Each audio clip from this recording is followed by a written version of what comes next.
Salve, bom dia! Hoje é sexta-feira, dia 15 de maio de 2020 e nós estamos numa live especialíssima, eu e o meu amigo Vitor Pavarino, um dos nomes mais conhecidos, nem tanto, né, Vitor? Apesar de que ultimamente você está ficando bem famoso, mas um dos nomes mais respeitados nesse nosso universo de quem estuda, de quem é apaixonado, de quem se preocupa, quem se interessa por mobilidade.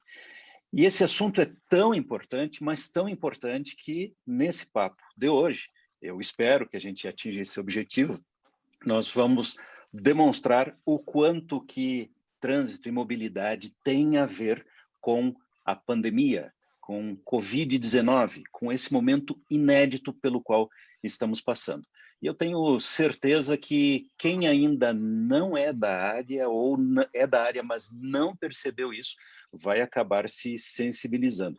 Bom dia, Vitor Pavarino, que fala diretamente da sede da OPAS em Brasília, para toda a audiência do Portal do Trânsito. Bom dia, Celso. Me ouvem aí? Tá, bom dia, Celso. Então, todos os ouvintes aí do Portal do Trânsito aí, agradeço esses elogios aí, tudo que você fez fica por conta aí da tua generosidade, tá? Longe de ser tudo isso, só aumenta a minha responsabilidade contigo. E obrigado aí pela essa oportunidade, tendo a gente compartilhar umas ideias. Pois é, nós vamos começar, Vitor. Eu elenquei aqui, claro que antes de entrarmos no ar, eu conversei, combinei com o Vitor, pelo mínimo a sequência, né, do que iríamos falar. E me parece, Vitor, que a coisa mais importante para as pessoas entenderem, levando em consideração que pouca gente, de fato, entende o que é a ONU, entende o que é a OMS, menos ainda o que é a OPAS, muita gente fica em dúvida, mas como assim, OPAS? Nunca ouvi falar disso. Normal, gente, normal. Tem muitas coisas, muitas estruturas, muitos protocolos, muitos acordos internacionais, muita inteligência por conta de como funcionam vários dos processos na nossa vida que, como cidadão comum, a gente não conhece mesmo. Mas, mais do que oportuno para um país que tem um trânsito tão violento, mais do que oportuno para o momento de pandemia que estamos vivendo, é a gente conhecer um pouco do que é a OMS, do que é a OPAS, o que é o trabalho do Vitor, quem que é o Dr. Vitor Pavarino, o que ele faz, afinal de contas, lá, e por que ele, alguém da saúde, vem falar sobre trânsito. Então, eu estou estabelecendo assim um início bem de uma base, Vitor, porque a gente sabe que muitas pessoas não conhecem e às vezes até se sentem meio envergonhadas, intimidadas de perguntar. Não tem problema nenhum, nós queremos mais é que você pergunte, né? Que se manifeste, inclusive pode ir colocando as perguntas. E aí eu faço uma primeira pergunta para o Vitor para direcionar esse início do nosso papo aqui, que é, nos dê um breve histórico aí do que aconteceu, Vitor, lá atrás, quando a OMS concordou, decidiu implementar uma década de ação em prol da segurança do trânsito, até a Declaração de Estocolmo, que foi o último capítulo importante aí nessa caminhada. Obrigado, Celso. Eu acho que primeiro podia até responder esse primeiro ponto que você coloca, o que é a Organização Mundial da Saúde, a Organização Pan-Americana da Saúde. Bem, a Organização Mundial da Saúde é um dos órgãos do sistema das Nações Unidas, entre os vários que a gente tem, Unesco, Unicef, e é que lida, como o próprio nome diz, com a temática da saúde de maneira geral. A Organização Pan-Americana da Saúde, onde eu trabalho presentemente, né, ela precede, inclusive, a Organização Mundial da Saúde, já tem mais de 100 anos. E a OMS foi criada um pouco depois da Organização Pan-Americana da Saúde, né? E com a criação da Organização Mundial da Saúde, a OPAS, a Organização Pan-Americana da Saúde, que lida com a temática na região das Américas, passou a atuar também como escritório regional da Organização Mundial da Saúde. Ou seja, ela também é parte da Organização Mundial da Saúde, especificamente na região das Américas, mas com uma grande autonomia, até em função dela ter precedido a Organização Mundial da Saúde, inclusive ter fornecido muito do modelo do que a Organização Mundial da Saúde é. foi criada após a criação da ONU nos anos 40, né? Mais especificamente em relação a por que a gente está aqui, né? Por que a Organização Mundial da Saúde? Você me colocou como doutor aqui, não sou doutor, não sou da área de medicina, minha formação é em ciências sociais e minha pós-graduação na área de transportes, na engenharia civil, né? Mas estou lidando com essa temática da saúde há mais tempo, inclusive, do que na engenharia, do que na sociologia, em função do impacto que a gente sabe que tem a segurança viária na área da saúde, né? E talvez seja um bom ponto para a gente informar essa trajetória que você pede para a gente fazer a partir, né, desse último marco que a gente teve, que foi a conferência em Estocolmo. Bem, para a gente pensar na Declaração de Estocolmo e na conferência ministerial global que a gente teve em Estocolmo em fevereiro, é bom a gente ver essa conferência em perspectiva em relação aos marcos anteriores que a gente teve. E quando a gente fala numa conferência, essa terceira conferência mundial global de alto nível, a gente tem que remeter às anteriores, porque ela, de certa forma, é uma continuação ou dá seguimento ao que se fez nas anteriores, nas duas anteriores, no caso de Brasília, 2015, e a de Moscou, em 2009. Mas antes desses marcos que são fundamentais, eu acho que vale a gente remeter a um outro que se dá há mais ou menos 2 décadas antes do que aconteceu em Estocolmo, que é 2004. Né?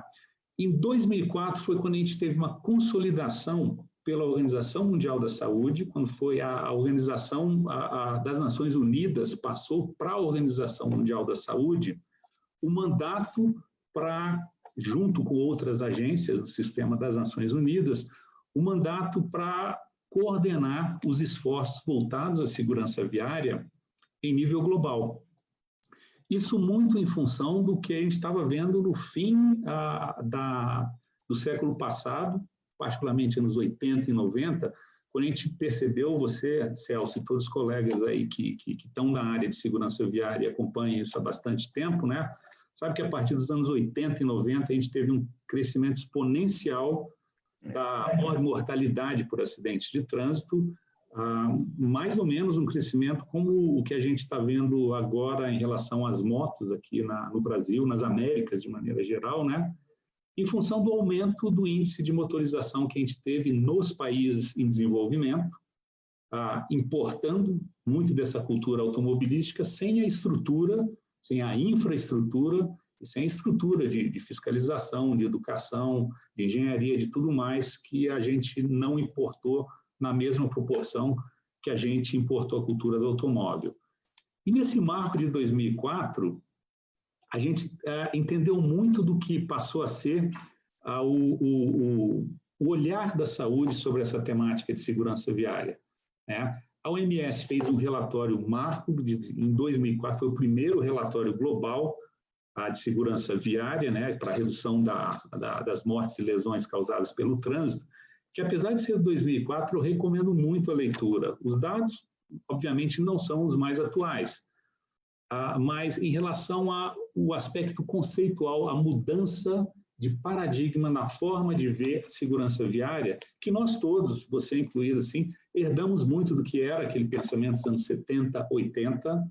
Então, 2004, acho que foi um marco muito interessante para trazer uma nova visão do que poderia ser, que pode ser ainda a segurança, uma visão da segurança viária numa perspectiva muito sistêmica, né? Foi um divisor de águas, né? Foi um dos definitivos para mim, um dos fundamentais, que eu iria dizer. De 2004, a gente passou para 2009, lógico que vou pular uma série de outros eventos que ocorreram aí nesse período, mas para deixar alguns marcos. 2009, em Moscou, acho que foi muito marcado pelo ineditismo de uma conferência global de alto nível que aconteceu em Moscou, que levou muito dessa visão que eu falei agora de 2004, né? E chamou atenção para a década de ação também. Foi em 2009, em Moscou, que se demandou a década de ação. E uma mudança na importância que a gente demandou para a temática de segurança viária. Você lembra que até lá a gente tinha os Objetivos de Desenvolvimento do Milênio, os ODM, que foram depois substituídos pelos Objetivos de Desenvolvimento Sustentável em 2015, mas os ODM, e essa foi uma crítica forte que a gente viu em Moscou, em nenhum momento faziam uma relação direta ou indireta temática de trânsito e segurança viária, nem sequer de transporte. Isso foi levado em Moscou, de lá de Moscou foi demandado proclamar a década de ação para a segurança viária, que foi proclamado em 2010, esse eu acho que é outro marco importante. Em 2015, a gente teve a conferência em Brasília, foi quando o governo brasileiro chamou para si essa responsabilidade de sediar a segunda Conferência Mundial Global, ministerial de alto nível, em que eu entendo ter tido um balanço de meio de década de ação em relação a como que as coisas estavam andando, com bastante dificuldade, né? A necessidade de acelerar a redução da mortalidade no trânsito. Eu identifico também em Brasília uma voz mais forte dos países em desenvolvimento. Eu acho que até então havia uma visão muito eurocêntrica da temática do trânsito.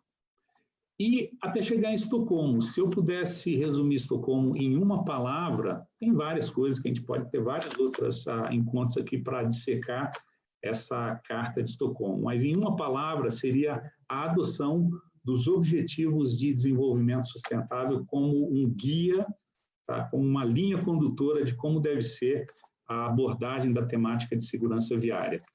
Para resumir de uma forma extremamente resumida nesse tempo aqui que a gente... Extremamente sintética. Então, deixa eu aproveitar aqui, antes da gente ir para o próximo tema, eu queria comentar aqui com o Pavarino, quem está participando aqui na live. Você vai ver que o perfil das pessoas aqui, o Portal do Trânsito atrai muita gente do CFC, da autoescola, o que é extremamente relevante nesse contexto de que, nós queremos ter um trânsito melhor. É óbvio que a formação de condutores tem um papel essencial nisso. Estão aqui na timeline participando com a gente Elaine Regina, CFC Paraná, de Londrina, Mara Cristina Zitelli, CFC B, São Cristóvão, de Araraquara, São Paulo, Elisiane Bristô. Bom dia, Elisiane Paganini Bristô, aqui do CFC Santa Rosa do Sul, de Santa Catarina. Bom dia, obrigado pela audiência, por participar. Alguns especialistas estão nos acompanhando: Leandro Macedo, André Ferreira, Gleidson Mendes, Eduardo Cadori, para citar alguns dos primeiros que se manifestaram aqui. São pessoas, Vitor, que estão sempre conectadas no assunto, sempre em busca de mais e mais conhecimento. Isso é sensacional. Que bom, né, que no Brasil tem gente que realmente leva a sério, encara, inclusive com profissionalismo, né, essa dedicação ao trânsito. Valdilson Lopes, coordenador de um curso da Uninter, especificamente um curso ligado à área de trânsito. Obrigado por sua audiência.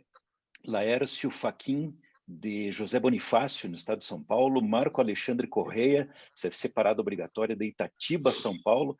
Muito, muito legal. E tem aqui uma pergunta do José Naschreiner. O José Naschreiner é também do meio acadêmico, um parceiro recente da Tecnodata, que você não conheceu ainda, mas ainda vai conhecer. Ele te manda uma pergunta que eu já vou trazer aqui, porque acho que vai ajudar nessa linha aí que a gente imaginou da sequência dos diálogos. Ele diz o seguinte: Vitor, com a pandemia, os pedidos de delivery aumentaram substancialmente. E integradores, utilizando motocicletas e bicicletas, carregam nas costas as caixas de isopor com alça. Essa prática é segura? Né? É uma pergunta bem simples e direta. Para responder se ela é segura ou não, eu sei que você vai fazer essa contextualização aí do uso da moto, né? E a gente aqui no portal, Vitor, tem falado muito, muito sobre essa questão de a sociedade sempre utilizou muito os serviços de motofretistas e mototaxistas e nunca deu o devido valor. Agora, na pandemia, estamos tendo uma oportunidade curiosa, né, de valorizar o trabalho dessas pessoas. E moto, né, sabemos, qualquer um que estudou o mínimo aí na área de trânsito sabe que moto é um dos maiores problemas que temos em relação à violência no trânsito. Então, se você puder fazer um comentário em relação à pergunta do José Naschreiner aqui, vamos lá. Zé, a pergunta com especificidades aí em relação à questão da alça, eu vou devolver para o próprio Celso, que tem mais elementos que eu aqui, em função do que ele trabalha aí cotidianamente. Mas eu não queria deixar de endereçar essa tua preocupação em relação ao aumento que a gente teve do movimento de motofretistas, de moto de maneira geral, um serviço de delivery. Veja que era uma coisa que a gente já estava chamando, antes de qualquer Covid, qualquer coisa, de pandemia. A gente estava chamando, e veio tanto que a gente estava sempre alertando para o que está acontecendo, eu digo assim, não só no país, mas na nossa região das Américas, particularmente América Latina, de maneira geral, em relação a esse crescimento exponencial do uso da moto, né, que começou nos anos 90 e depois explodiu no Brasil, sendo um segmento extremamente vulnerável quando está compartilhando com outros veículos aí, né? A gente sabe o tanto, a representatividade que a gente tem dos motociclistas nos hospitais, nos leitos hospitalares, particularmente aí nas áreas emergenciais, que é uma coisa que a gente tem que atentar. E é uma coisa que a gente vai ter que discutir muito, que estava muita gente se recusando. Primeiro, eu acho que vários dos motoboys, motofretistas aí, passaram assim de vilões para muita gente aqui, para ser os nossos heróis, quem está segurando a onda de muita gente aqui. Então, acho que eles merecem sim uma particular atenção da gente. Verdade. Em relação não apenas aos cuidados de higiene que estão sendo dados aí, eu acho que todos os dias aí por especialistas na área de infectologia, na área de medicina, mas também em relação à exposição que eles estão tendo, muito maior do que estavam antes. Já estava uma coisa crescendo aí que estava exponencial, a gente chamando a atenção. Acho que a minha maior preocupação que a gente estava tendo aqui no Brasil é em relação à questão das motos. Agora vai ficar mais ainda. Escuta, Vitor, uma das coisas que me chamou a atenção as últimas vezes que a gente conversou, bom, eu te conheço há quanto tempo, né, que a gente se encontra ou em Brasília ou em algum evento de trânsito, e um assunto recorrente e que me parece que tomou um novo fôlego nos últimos tempos, eu sei que você vai falar disso com propriedade, é aquela implicância que pessoas como eu, até assim ainda enquanto muito ignorantes em relação à realidade global do trânsito, eu tinha uma implicância com a palavra acidente. E encontrei, para minha alegria, repercussão em descobri que muitos dos especialistas, dos profissionais da área também implicavam com a palavra acidente, porque ela remonta àquela coisa inevitável, né? Pô, isso foi uma coisa do destino, isso foi Deus, enfim.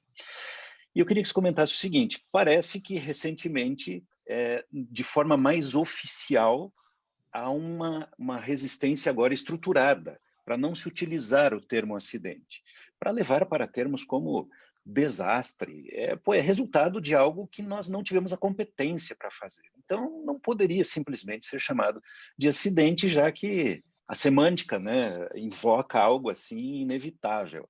Comenta um pouquinho com a gente se já está na hora, já estamos conseguindo desassociar a palavra acidente das desgraças que acontecem no trânsito?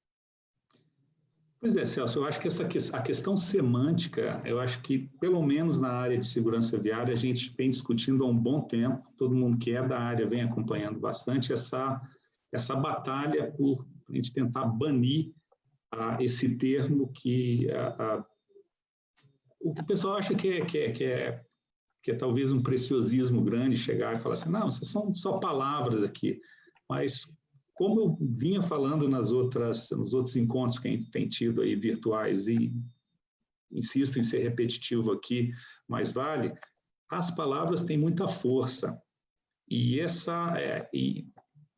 esse nome acidente aqui, de novo, eu volto a insistir, que ele ajuda a eximir tanto nós, como usuários da via, a sociedade de maneira geral, quanto o poder público das suas obrigações. A gente remete para uma instância que está fora do nosso controle, é destino, é Deus, é assim que tinha que acontecer, e a gente acaba lavando as mãos em relação a uma série de medidas que a gente podia tomar, uma série de atitudes que a gente podia e pode ter. Isso já vem sendo discutido em nível global há muito tempo, Em alguns países de língua inglesa, o pessoal resolveu isso de forma tranquila com a palavra crash, que literalmente pode ser traduzido como colisão, que a gente já discutiu, pode ter problemas técnicos aqui no Brasil em relação ao que a gente entende como colisão, é um choque entre veículos. É difícil alguma pessoa entender que um atropelamento seja uma colisão, embora do ponto de vista físico seja, né? Eu já vi várias tentativas aqui, listei até alguns quando você estava falando. Você falou desastre, só estou advogando o diabo aqui em relação ao que pode ter de problema. Desastres, que é termos que meus avós, eu lembro, usavam assim, para falar que se chama de acidente de trânsito. Eu acho que é até mais pertinente, mas é muito usado na área de saúde em relação a desastres ambientais e outros. Não sei se isso pode causar catástrofes naturais, tá? Exato. Eu vi o termo evento sendo usado, assim, eventos de trânsito, e eu até falei assim, olha, evento de trânsito, eu não sei, vocês são mais da área de comunicação, sabe, se alguma coisa assim pode pegar, inclusive na imprensa, que eu posso entender que evento de trânsito é, por exemplo, isso que a gente está fazendo aqui agora. Eu lembro que o Dr. Montal, na live de ontem, até colocou, a gente não podia falar eventos indesejáveis de trânsito, alguma coisa assim, não sei, é discutir. Eu também penso, advogando o diabo de novo, que eu acho que evento indesejável de trânsito pode ser uma multa que eu tomei, alguma coisa assim. Eu vi a palavra sinistro está sendo utilizada de língua espanhola, que é uma coisa também que me remete à ideia mais seguradora, não sei se pode pegar. E também uma outra dica, já que a gente está colocando aí nesse caldeirão de possibilidades, eu vi a utilização do termo incidente, diferente de acidente. Eu vi essa tentativa, lógico, quando ouço esse tipo de proposta, eu vou logo correndo atrás para ver as possibilidades disso. E uma das acepções que tem incidente é da ideia de ser um pequeno acidente, um dicionário falando, que está longe de refletir aquilo que a gente quer. Mas, obviamente, a gente pode passar a dar uma conotação diferente, mais neutra da ideia de eventualidade, de algo de algo imprevisível. Por isso, eu jogo de volta para vocês da área de segurança viária e de comunicação, para a gente aquecer um pouco mais esse debate do que pode ser. Eu estou aberto a ela, estou disposto a ela. Mas eu lembro que acho que mais importante do que a mudança semântica que a gente possa ter com isso é a mudança da concepção que o público em geral possa ter de que esses eventos ou sinistros ou incidentes ou desastres, o que quer que seja, sejam algo que não caiu do céu, que não é coisa do destino, que é uma coisa que a gente tem sim controle, que são eventos que são previsíveis, em sua imensa maioria, e por isso mesmo são evitáveis. Isso mesmo. E se algum pretenso pesquisador, porque se for alguém bem avançado, ele já vai saber do que eu vou te perguntar. Mas se alguém pensar em publicar hoje um trabalho científico utilizando a palavra acidente para se referir, então, a estes eventos, ele vai encontrar dificuldade? Já existe no meio acadêmico um entendimento, uma concordância de que precisamos de um termo que reflita melhor o que realmente é? Aqui no Brasil, de maneira geral, eu não saberia dizer, até porque a gente ainda não encontrou um consenso. E pensar que até o CID, o Código Internacional de Doenças, ainda mantém, ou seja, é uma briga que até dentro da OMS a gente tem em relação à questão da revisão desse termo, né? Mas eu sei que algumas revistas científicas conceituadas, eu acho que o English Journal of Medicine e o New England Journal of Medicine, mais alguns outros, eles simplesmente baniram o termo. Eles sequer vão aceitar um manuscrito teu, um resumo que você submete se vier com essa palavra.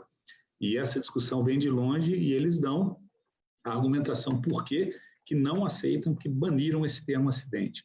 Não é, eu volto a dizer, assim, não é um preciosismo, não. É uma necessidade que a gente tem que fazer uma mudança semântica aqui para evitar um pouco, para mudar a forma com que a gente encara esse tipo de evento. Eu até vou deixar uma sugestão, então, para você pôr na tua lista aí, e quem está participando aí que traga as outras. Eu acho que a gente já adotou tantas palavras estrangeiras, não custaria nada adotarmos o crash, que, né, define bem, que já virou consenso por conta do predomínio da língua inglesa, enfim. Acho que seria só uma questão de hábito, né? Mas também teria suas dificuldades, enfim. Deixa eu só registrar aqui quem mais está aparecendo por aqui, Vitor, na timeline. Eu não sei se você está vendo aí no Facebook, mas tem bastante gente participando. E lá no Portal do Trânsito também, né, está sendo transmitido esse vídeo, está numa página do Portal do Trânsito. Um abraço aí para o Márcio Alexandre Correia, para o Renato Gianola, de Sorocaba, São Paulo. Carlos Augusto Elias, diz assim, muito relevante o tema. Carlos Augusto Elias é o professor Carlão, de um canal do YouTube famoso, Manual do Trânsito. Muito obrigado, quanta honra sua presença aqui na timeline. Getúlio Lopes, CFC Ideal, de Manaus, Amazonas. Onde a gente vai, Vitor? Brasil inteiro. Milvo Rossarola, CFC A, União de Ciclistas do Brasil, UCB presente. Olha que já vamos falar desse ciclismo que tem muito a ver com esse trânsito pós-pandemia. René Dias, Roxane Ponzi, doutora Roxane, obrigado pela audiência lá do nosso querido Rio Grande do Sul. Leandro Macedo, André Ferreira, o Gleidson, o Cadori, eu acho que eu já tinha lido o nome deles aqui. Enfim, temos várias participações e perguntas. As perguntas eu vou deixar um pouquinho para o final, para a gente seguir essa linha aí que a gente pré-estabeleceu. Olha só quem está nos acompanhando, J. Pedro Correia. Conhece, Vitor? Quem não conhece J. Pedro no trânsito... Mestre J. Pedro Correia, muito, muito obrigado por estar nos acompanhando aí também. CFC Ideal, também de Manaus, e depois eu leio os outros aqui. Bem, nós falamos sobre moto, falamos sobre o uso do termo, desastre, acidente, enfim, seus correlatos, e eu queria voltar ao tema inicial, Vitor, falando do seguinte, você deu uma bela recapitulada aí, uma síntese desse caminho que a OMS percorreu ao longo aí da última década em especial. Então, eu queria falar um pouquinho da década de ação. Alguém me disse uma vez no portal, eu demorei a dar uma resposta. Ele disse assim, pois é, né, seu Celso? Fracassamos na década mundial de ação.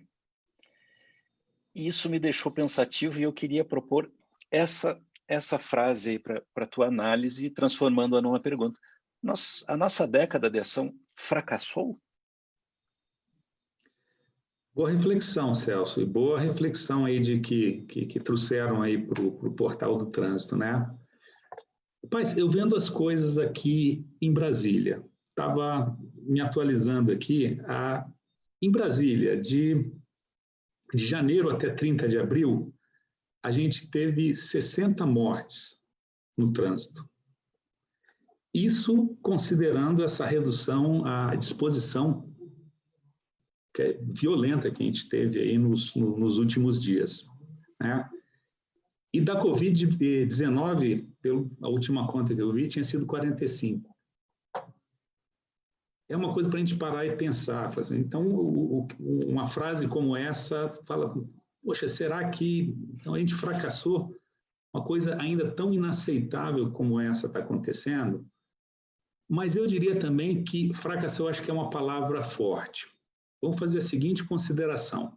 É uma palavra, inclusive, que desconsidera todo o esforço que foi feito por gente como você e tantos outros que estão no trânsito, na ponta da área de fiscalização, da área dos CFCs, das áreas de engenharia, das áreas de educação, das áreas de saúde, todo mundo que batalhou muito para esses números terríveis que a gente tem não ser ainda piores. Vamos pensar em termos de meta, até para a gente chegar e pensar assim, o que pode ter sido um fracasso. Quando em 2010, quando teve o lançamento da década, né, 2011, 2010, a previsão que a gente tinha é que a gente chegar a 2020 com 1,9 milhão de mortos em todo o mundo. E os últimos resultados que a OMS nos dá conta é de 1,35 milhão. Apenas 1,35 milhão. Né? É uma coisa ainda, eu repito, assim, é inaceitável, indecente a gente ainda ter esse número de mortes de pessoas que a gente sabe onde e quando vai morrer e quem vai morrer, do ponto de vista estatístico, né? Mas veja bem, se a gente estava projetando 1,5 a 1,9 milhão e conseguimos pelo menos baixar isso, isso implica que teve vida que efetivamente foi salva, né? Então, quando se coloca, para a gente, alguns colegas meus falam, a gente teve uma redução, inclusive aqui no Brasil, né, de tantos mil, assim, mas não dá para comemorar. Olha, eu vou comemorar, sim, eu insisto, eu acho que não dá para se conformar, jamais, com isso. Mas comemorar, eu vou comemorar uma vida no trânsito que for salva. Vou comemorar um Tiago, um Fabrício, um Fernando, uma Daniela, quem quer que seja que teve sua vida salva e que não sabe que teve sua vida salva em função de todos esses esforços que são feitos aí por gente como você e todo mundo que está nos assistindo e que trabalha. Então, eu acho muito importante a gente também não deixar de valorizar todo o avanço que a gente teve. Podia passar aqui no varejo um monte de pontos que foram colocados aí, que foram coisas... Eu acho que o fato da própria temática de trânsito ter vindo à baila de uma forma sem precedentes nessa década aqui. A gente pautou essa temática. No mínimo, a gente está pedindo compromissos. É verdade que eu acho que o que a gente teve de ganho está longe do que a gente vislumbrou, mas a gente não pode deixar de reconhecer tudo que a gente ganhou aqui, tudo que avançou. Eu insisto em dizer assim, que tem alguns ganhos que a gente conquista, que com o tempo passam a fazer parte da paisagem, a gente acha que sempre foi assim. E não foi. A gente já teve situação muito pior. Está longe de dizer que a situação agora está boa, mas a gente avançou, tem que reconhecer esse tipo de avanço até para a nossa saúde mental, até para a gente não desanimar de continuar fazendo o que vem fazendo. Na cola, como se diz lá no Sul, na cola dessa primeira pergunta vem a segunda. A OMS presenteou, eu gosto muito dessa expressão, e eu que estive à frente, pelo menos por um período, do projeto Vida no Trânsito, aqui em Curitiba, eu gosto muito de usar a seguinte expressão: nós ganhamos de presente da OMS uma metodologia completa, de A a Z, capaz de fazer com que aprendêssemos a coletar dados, a processar dados, a estabelecer planos de ação, a coordenar planos de ações educativas, programas de educação, enfim, interferência na engenharia, subsidiar os diferentes setores. Essa ferramenta se chama Vida no Trânsito, é o nome, né, brasileiro. O Vida no Trânsito era o grande instrumento, é ainda, né, o grande instrumento que temos para fazer a década de ação funcionar. Assim como tem críticas ou questionamentos sobre se a década funcionou ou não, a pergunta, outra, que também me deixou desconcertado, e eu compartilho sempre com amigos e pessoas que eu acho que tem que ouvir isso, até para dar a sua contribuição, como você, foi o seguinte: e o Vida no Trânsito? Funcionou ou não? Boa. Celso, primeiro, a lembrar assim, que foi uma grande generosidade tua com a OMS em relação ao Vida no Trânsito, mas a OMS ela foi nada menos do que uma facilitadora dos trabalhos feitos por gente na ponta, como os pontos focais, apoiadoras e apoiador do programa Vida no Trânsito, do Ministério da Saúde, das ONGs, como o GRSP, Embarque na época, e todos os outros envolvidos, e uma série de anônimos que se dedicaram para isso. O que a OMS fez foi procurar coordenar uma ação, e no caso a OPAS, a OMS aqui no Brasil, funcionando como escritório regional, coordenar uma iniciativa que começou com a Bloomberg, que nos trouxe aqui no Brasil, né, em princípio em 5 cidades, Curitiba, onde você está aí incluída, né? E que teve um apoio, um embarque do governo brasileiro na condição no caso do Ministério da Saúde brasileiro, que se entregou a isso, se dedicou e trouxe muito do que é essa a metodologia do que é o Vida no Trânsito no Brasil. Esse programa da Bloomberg, que foi em todas, na época, foi em 10 outros países, né? Ele foi diferente a forma com que ele foi abordado. No Brasil, a gente teve essa escolha, o Ministério da Saúde e o consórcio de ONGs, né, que trabalhou com eles, para trazer especificamente o que ficou caracterizado o projeto, hoje Programa Vida no Trânsito, no Brasil, que de uma forma extremamente resumida, ele é muito mais do que isso. A gente podia dizer que ele trouxe isso o que tem de melhor da epidemiologia aqui, procurar trabalhar em função de evidências, né? E essa capacidade que é única muito da área da saúde, que é essa capacidade que ela tem de amealhar outras áreas, ou seja, foi qualificação da informação epidemiológica, particularmente, junto com a integração intersetorial, poder trabalhar junto à área da saúde com as áreas de gestão do trânsito, de fiscalização, de educação, de transporte, de várias outras aqui envolvidas, né? Eu acho que esse foi o grande mérito. E eu acho que ele fica como um grande marco do protagonismo do setor saúde na área de segurança viária, que tradicionalmente é uma coisa que é levada pelas áreas de engenharia, de policiamento, e a saúde eu acho que chegou para agregar, não substituir nenhuma dessas áreas, mas trazer o expertise e o olhar dela para uma temática que tradicionalmente é vista por área de segurança pública, de engenharia, entre outras, né? Não que não tivesse outras alternativas na área da saúde que tenham antecedido isso, e tinha. No próprio Ministério da Saúde tinha um programa de redução da mortalidade por acidente de trânsito, que inclusive inspirou muito do que é o programa Vida no Trânsito agora. E eu acho que ele funcionou, sim, funcionou muito bem. Obviamente tem as limitações que ele tem em relação à capilaridade dele e a gestão dele, à medida que ele foi um pouco refém do sucesso dele. Uma coisa é como a gente estava trabalhando em 5 capitais, e ainda com Bloomberg, que foi até 2014. Né?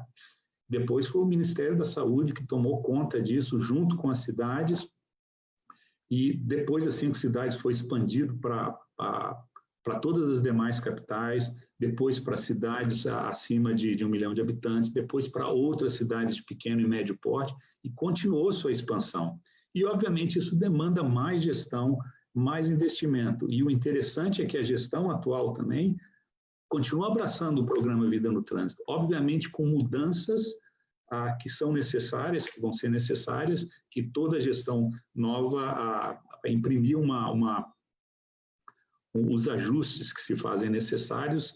Eu acho que um deles, que eu venho acompanhando aí, que está em progresso, é procurar dar um protagonismo maior para os estados, para as unidades da federação estados, uma vez que a gente via antes uma ligação muito direta da União com os municípios, passava pelo estado, você eu acho que presenciou isso, não tem como não passar pelos DETRANs, né, pelas polícias militares, mas eu acho que era uma ligação mais direta com estados, e pelo que eu venho acompanhando dos esforços do Ministério da Saúde, você imagina os esforços que o pessoal está fazendo lá com tudo isso que está acontecendo, né, a sobrecarga que está tendo no Ministério da Saúde.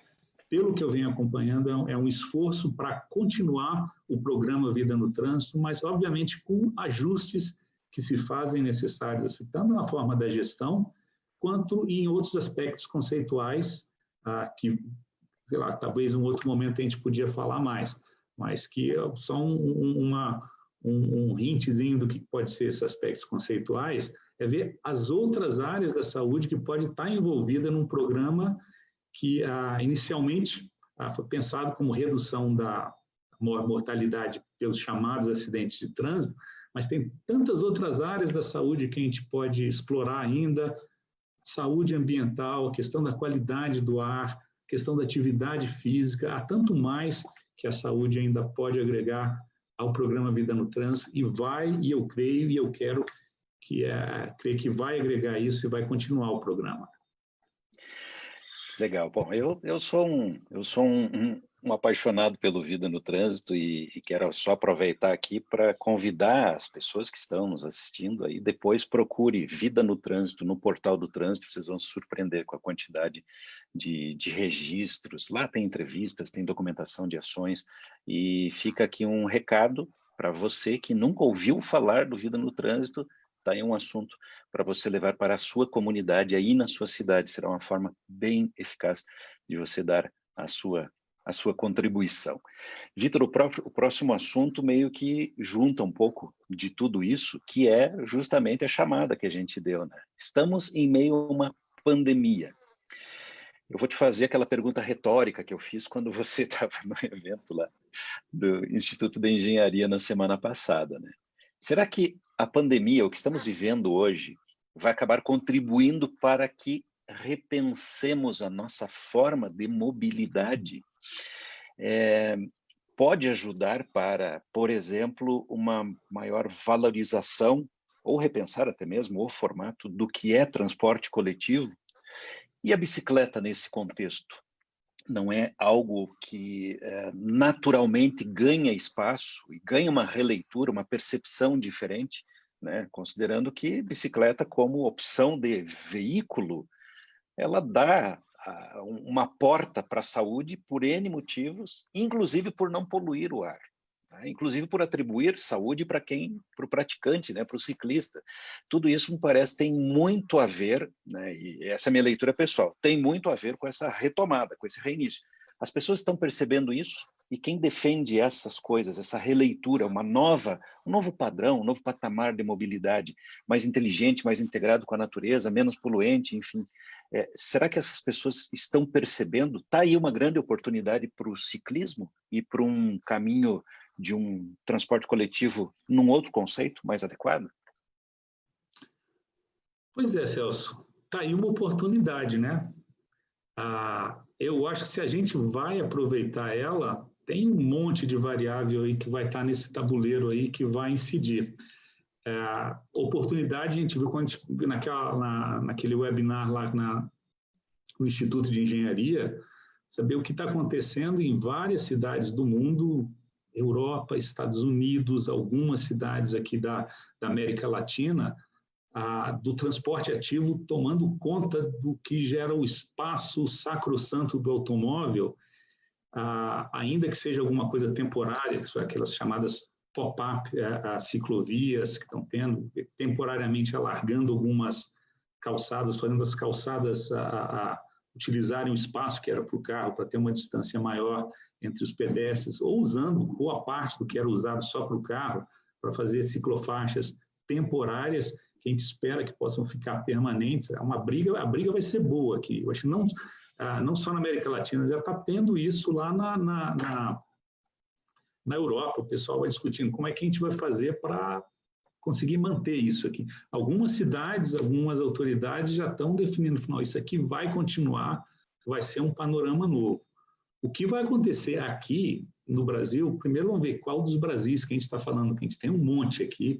Eu acho que vai ter muita coisa que vai depender muito da gestão local e do tipo de panorama que a gente vai encontrar.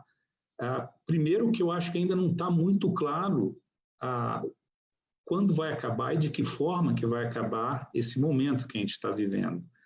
E o tipo de reflexo que isso vai ter para a questão dos transportes, para a mobilidade de maneira geral, tem uma série de variáveis que vão influir. Eu acho que as variáveis econômicas aí são uma dos principais determinantes aí do perfil da mobilidade que a gente vai ter.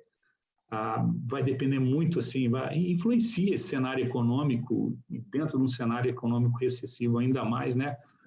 O tipo de viagem que vai ser feita, o tipo de migração modal, o tipo de transporte que a gente vai estar utilizando mais ou menos, com que frequência, com que finalidade, a gente procurar entender com esse aumento do teletrabalho, o aumento dos serviços virtuais de maneira geral, esse tipo de encontro que a gente está tendo, vários dos que eu estou tendo aqui, antigamente ia demandar muito uma viagem para participar de uma palestra em tal lugar, que ia quebrar um dia inteiro, que tinha custos.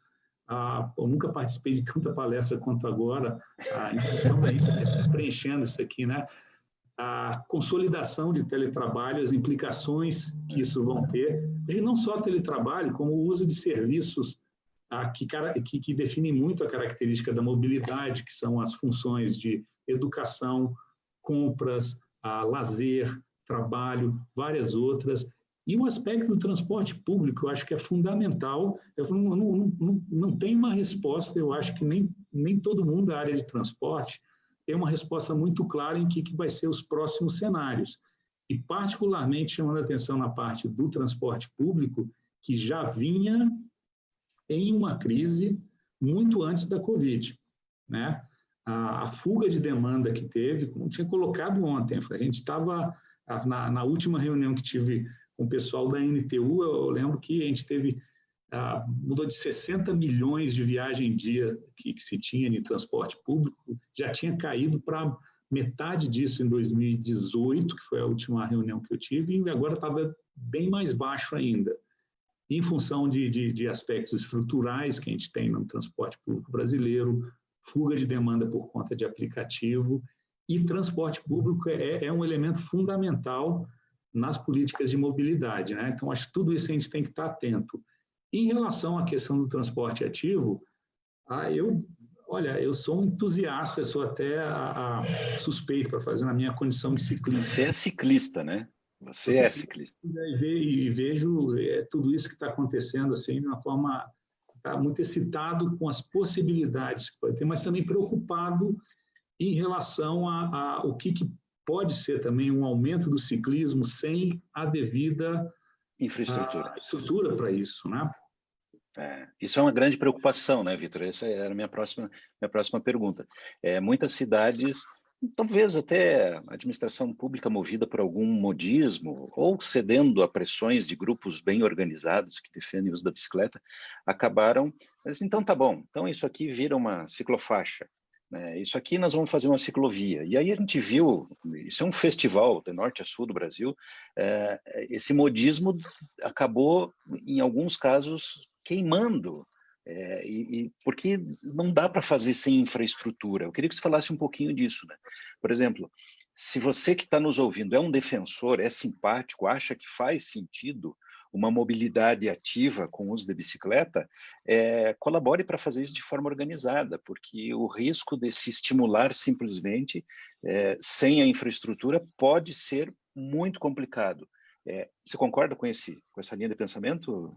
Eu acredito que sim, mas vamos lembrar, assim, quando a gente fala o que pensam os ciclistas sobre isso, vamos lembrar que há muita pluralidade, há várias tribos entre os ciclistas aí. A gente você tinha citado o Milvo, que deve estar nos acompanhando aqui, e eu já vi muita diferença, muitos atritos que tem, inclusive, entre as várias tribos, vamos dizer assim, de ciclistas, e é muito bom que tenha essa pluralidade.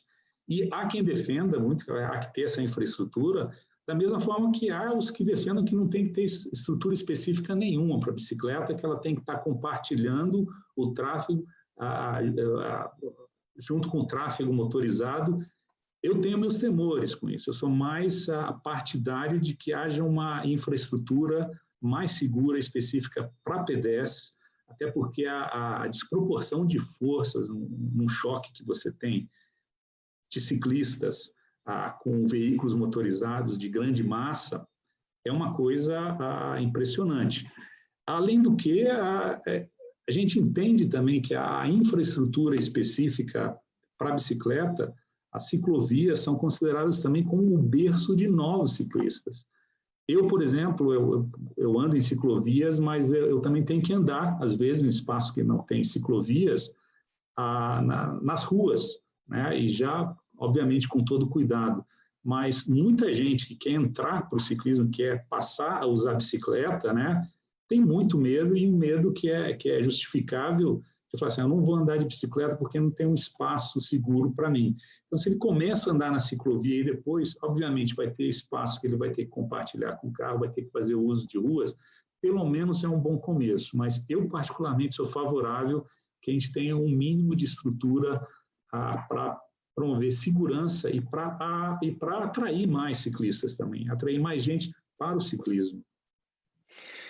Escuta, Vitor, eu vi nos últimos dias muitas vezes você falando sobre isso, sobre esse momento que estamos vivendo e que lições podemos, ou que referências podemos tirar disso para construir esse momento da mobilidade pós-Covid-19. Ouvi outras pessoas também e tenho visto aí até algumas coisas eu não sabia na tua palestra lá no Estudo de Engenharia, você citou as cidades que criaram isso que você acabou de falar um pouco aqui para nós, né? Aproveitaram e criaram as pop-ups, né? As ciclovias temporárias, que já estão aproveitando para repensar, não só por verem a oportunidade de fazer isso, mas até por uma necessidade. Tem que ter um planejamento para essa retomada da mobilidade tal qual tínhamos antes. Bem, eu queria cruzar aí essas outras leituras que são cada vez mais, em quantidade tem aparecido mais e me parece cada vez mais qualificadas, de que não vai haver uma volta ao normal, ou teremos um novo normal. O que virá a ser a mobilidade daqui para frente necessariamente será diferente, por conta disso tudo, né? Descobrimos que o motofretista pode trazer aquele documento, não só a pizza ou o remédio de madrugada, né? Que nós não precisamos necessariamente ir até lá, que eu não preciso ir a Brasília gravar uma entrevista com o Vitor Pavarino, nós podemos nos encontrar no meio digital, ou ele vir até Curitiba para a gente bater um papo agradável. E, obviamente, que isso exige essa nova leitura do presente e desse momento futuro. Pergunto o seguinte, existe de forma organizada alguém, de fato, pensando nisso e planejando e anotando e estudando e tomando referências, ou estamos todos ainda muito atropelados pela surpresa, né? De repente, a natureza muda o RNA de um vírus e a gente fica completamente exposto, indefeso, e tudo é posto à prova, né? Tudo o que significa a nossa evolução, a nossa organização como sociedade e tal. Você está otimista de que nós vamos saber aproveitar as lições que estamos vivenciando agora, nesse momento, para fazermos, então, o nosso trânsito ser melhor nesse novo normal que está por vir? Eu tenho procurado ser otimista, sim. A gente não tem alternativa que não seja ser otimista nisso tudo aí, né, Celso? Eu acho que a situação está um pouco mais na segunda alternativa que você colocou, de ainda estar no momento de estarrecimento, de uma procura de uma leitura da situação, mas cada vez mais eu tenho percebido o pessoal procurando encontrar oportunidades nisso tudo, né? Eu tinha participado de um outro webinário que o BID fez, que teve um nome assim muito instigante, assim, forte, né? Acho que em português seria algo como acho que Covid mobilidade. Seria uma bênção disfarçada de segurança viária em relação ao tipo de... É forte isso, né? Assim, será que isso não está mostrando como é que ficaram as ruas, como é que pode ficar o mundo, não só em segurança no trânsito, acho que a gente tem acompanhando aquelas cenas assim, de animais tomando cidades, aquela calma, e uma coisa que eu falei ontem e repito, assim, porque eu fiquei muito impressionado com o pessoal acho que a professora Beth, da Universidade Federal de Alagoas, eu acho que estudando a parte de saúde ambiental, algo assim, a questão dos impactos ambientais, que a maior parte das pessoas está vendo em relação à poluição, e ela estava trabalhando a questão, acho que, da poluição sonora. E no levantamento, que eu acho que os alunos, com o pessoal com que ela dirige, estava fazendo, depois ela me corrige se eu estou errando alguma coisa, mas um levantamento que está vendo o tipo de sons que as pessoas começaram a passar a perceber nesse período aqui das quarentenas, que não estava se ouvindo mais. E assim, falou que o que mais as pessoas relataram estar ouvindo, mais canto de pássaro. E em algumas cidades, lá em Alagoas, falando que as pessoas passaram a ouvir o Rio São Francisco. Acho que não é impressionante isso, assim, mais ou menos a gente experimentando saber o que qual era o som das cidades 100 anos atrás. Você imagina, isso acho que passa a ser um tipo de oportunidade, que a gente falou, qual o tipo de mundo que a gente pode ter? Obviamente não vou ser poliana, falar, vai tudo ser uma maravilha, vai ser uma harmonização com a natureza que a gente vai passar a ter depois que tudo isso acabar.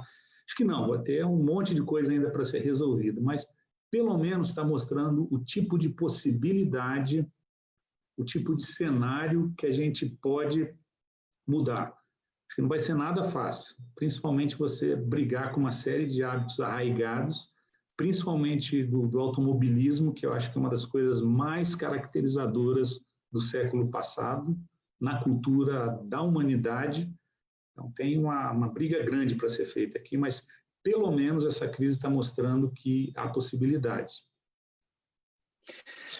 Vitor Pavarino, muitíssimo obrigado pelo teu tempo. Sei que a gente tinha marcado um outro dia, eu pedi para mudar, a tua gentileza e a compreensão, para que a gente viabilizasse esse momento aqui com a divulgação que queríamos fazer, com o devido registro, que a gente vai desdobrar isso em matérias no Portal do Trânsito.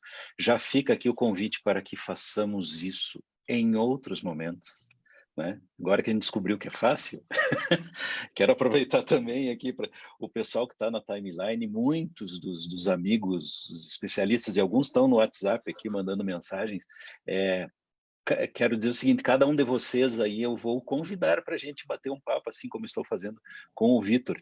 E só para encerrar aqui, Vitor, fazer os registros que eu não falei antes, pessoas que opinaram, enfim, o Milvo, então, né, teu conhecido aí do universo dos ciclistas, disse assim, devemos ressaltar o grande número de ciclistas também realizando a entrega através dos aplicativos, verdade, né? Tem muita bicicleta fazendo delivery. Bem lembrado, né, Vitor? Muito. Muito mesmo. Também aqui o Milvo ainda diz o seguinte, nesse período, uma recomendação à gestão das cidades para a redução das velocidades como forma de incentivar e proteger o modal ativo, né? A bicicleta. Não seria uma boa prática para todos os municípios? Certeza absoluta, né? Isso é o que você estava falando antes, né, Vitor? Desde sempre. E agora estamos tendo uma oportunidade. O principal fator de risco que a gente tem aí, velocidade. Que ainda é velocidade, né? O J. Pedro Correia, ele não só disse que está na timeline, mandou um abraço, ele disse assim, 2 grandes profissionais. Grande profissional é você, nosso querido amigo mestre, o J. Pedro Correia. O René Dias diz o seguinte, o termo acidente, né, se reportando ao que a gente falou antes, não interfere, na minha opinião, absolutamente nada na questão jurídica do trato dos eventos. Acredito, ele é advogado, né? Acredito que deveria ser intensificado junto ao Poder Público e Poder Judiciário o estudo mais aprofundado do crime de trânsito do artigo 302 e 303. O CTP é claro nas suas determinações. É preciso o Poder Judiciário levar mais a sério. Protesto que eu assino embaixo aí. A gente tem visto poucas e boas aí, e com todo o respeito a quem é da área e aos esforços, inclusive aos nossos legisladores, mas que de vez em quando o tiro sai pela culatra, acontece mesmo. Tem muito o que melhorar aí, né? A Liliane Valério Silva diz o seguinte, o que dizer do projeto de lei do presidente da República que defende os motoristas infratores, chega a 14 pontos, exame médico feito pelo tio, pai ou qualquer um, isso é beneficiar maus motoristas e várias manifestações em torno de propostas. Aliás, do ano passado para cá, né, Vitor? Mais uma proposições e discussões, várias delas completamente desmedidas e fora de qualquer propósito, fora das recomendações minimamente técnicas, mas né, eu até tenho defendido aqui no portal, Vitor, não sei até onde você está conseguindo acompanhar, o seguinte, todo questionamento é válido, né? E o cidadão, por princípio, ele tem direito de questionar. Então, beleza, é melhor estarmos discutindo sobre o assunto, o que deve resultar pelo mínimo em um nível de conhecimento maior sobre o assunto do que simplesmente comermos com farinha e não questionarmos nada. Mas as mudanças têm que ser, né, com base numa inteligência. O Milvo tomou conta aqui da timeline, ele diz ainda o seguinte, nós tivemos o programa Bicicleta Brasil, que virou lei, mas que infelizmente teve seus recursos vetados. Isso o Portal do Trânsito acompanhou, realmente ele está fazendo um registro aqui importante. Érica Teles diz o seguinte: infraestrutura cicloviária é importante e necessária, mas devemos lembrar que bicicleta é reconhecida como veículo pelo CTB. E a Érica Níquel diz o seguinte: parabéns pela iniciativa, super importante discutirmos o trânsito dentro desse novo normal. Tá aí, Vitor, para ficar registrado e a gente te passa aí alguma pergunta mais específica, mais pontual, que não deu tempo aqui. Estou respeitando a agenda de todos aí, nós combinamos 1h e exatamente meio-dia, acho que conseguimos entrar exatamente às 11h, exatamente ao meio-dia. Estamos terminando. Vitor, tuas considerações finais, e fica aqui o meu muito obrigado pela tua participação. Só a minha gratidão aí pela tua gentileza, aí, pelo interesse, a honra de estar com vocês aí. Agradecer não só você, eu acho que você, Mariana, Guilherme, todo mundo, outros que eu não posso estar mencionando aí, que está envolvido aí no portal, e todo mundo que estava assistindo a gente aí. Agradecimento e até uma próxima. Até uma próxima. Vitor Pavarino, muitíssimo obrigado, um abraço à distância e virtual. Obrigado a todos que nos acompanharam na timeline e fique ligado nas páginas do Portal do Trânsito, né, os desdobramentos desse papo, desse assunto, em entrevista, análise e opinião, enfim. Temos um encontro ao vivo na terça-feira, ao meio-dia, e outro na próxima quinta-feira, às 14h30, nas nossas lives regulares, que é o Você no Trânsito e o Tira Dúvidas ao vivo. Na segunda-feira temos o CFC News, com um telejornal específico para a área de autoescola. Vitor Pavarino, obrigado, bom trabalho para você, nos vemos em breve. Tchau, pessoal.